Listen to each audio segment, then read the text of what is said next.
Matthew, let's start with you. So could you live on £53 a week? What do you think? And clearly, living on that sort of money would be really, really difficult. And one of the most surprising things recently is what we see is benefit claimants actually managing very well to live on that kind of money. Could you live on it? I think if we were pushed to, if I had to, then of course we'd have to make tough decisions, as many people have done in the recession when they're losing their jobs. But what we also need to consider is that it's not just £53 a week.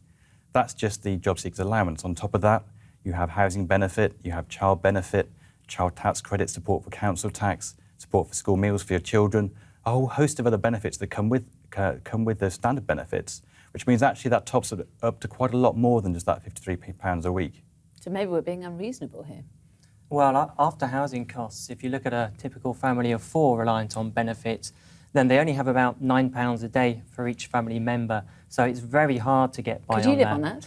I'm not sure that I could, but the kind of coping strategies that families use, they go to friends to ask for money. They might get stuck in debt with doorstep lenders.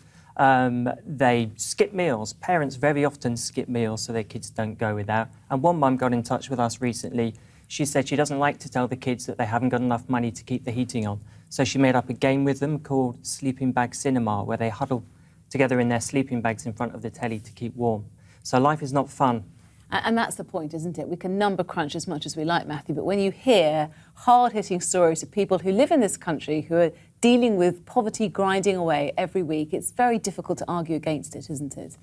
Of course, it's really, really difficult, which is why we need to do much more to tackle the problem we have with the welfare. No, completely it is. We need to, as the government needs to take much, much stronger action in terms of helping people get back into work, and once they're in work, really, really increasing their incomes. And the problem at the moment is that even when people are moving into work at relatively low hours, they're still relying on tax credits and government benefits to make ends meet.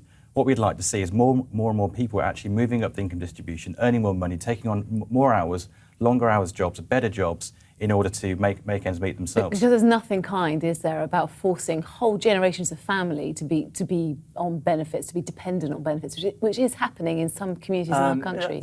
That's quite rare. It's not the majority experience, and people are finding really. But they're trying really hard. There are enough people doing that in order for the government to try and sort it out. Not really. No. When you look at the analysis that's been done on that, it turns out to be quite a myth.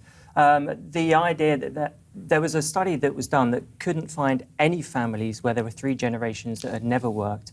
They could only find a few thousand where there were two families that had never worked. So that's not the mainstream experience. But look, what matters here is that you can't change things just looking at the benefits system.